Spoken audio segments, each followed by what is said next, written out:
আসসালামু আলাইকুম ওয়া রাহমাতুল্লাহি ওয়া বারাকাতুহু। শুধু সম্মানিত ভিউয়ার্স, আসলে আমরা প্রতিদিনই আ মালয়েশিয়ার ট্রাফিক নিয়ে কথা বলি। আজকে মালয়েশিয়া নিয়ে আমি কথা বলব না। আমি আজকে কথা বলবো আ সৌদি আরবের বিষয়ে।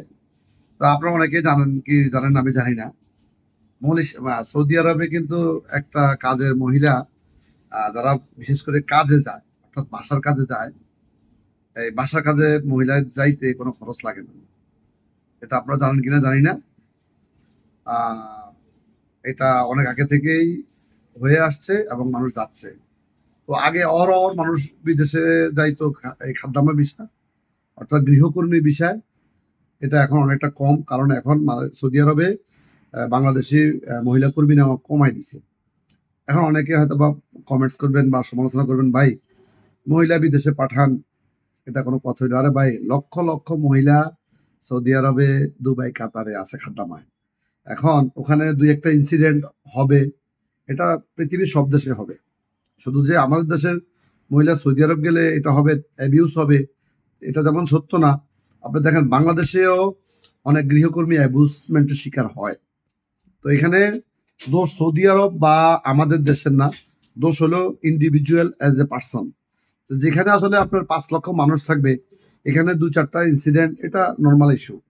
সামহাউ আমি আপনাদেরকে বলি, আমাদের অফিস থেকে আমরা গৃহকর্মী সৌদি আরব পাঠাই। এখানে গৃহকর্মী যাওয়ার জন্য তার কোনো টাকা লাগে না। তবে অবশ্যই যে কর্মী যাবে, মহিলা, তার বয়স হইতে হবে ২৫ থেকে ৩৫। ২৫ থেকে ৩৫ হইলে এদের ভিসা পাওয়া সহজ।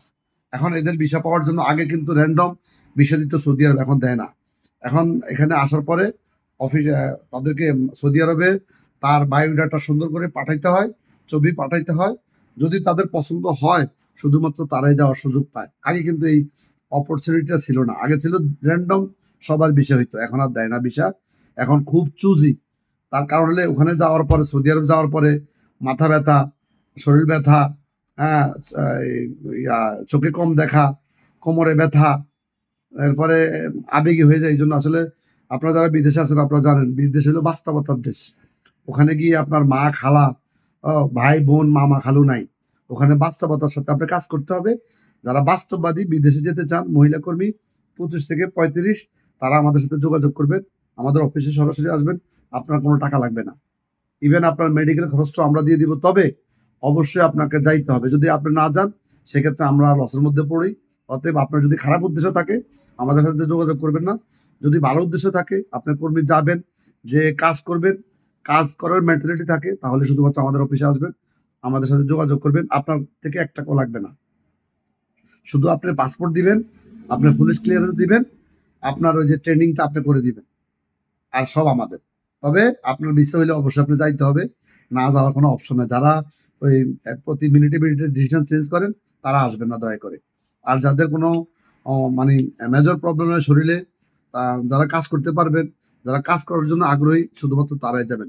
এখানে অনেকেরা সমালোচনা করবেন যে, "ভাই, মহিলা পাঠান, এটা আসে।" ভাই, আপনি যার ঘরে ভাত নাই, তাকে জিজ্ঞাসা করেন ভাতের কত দাম।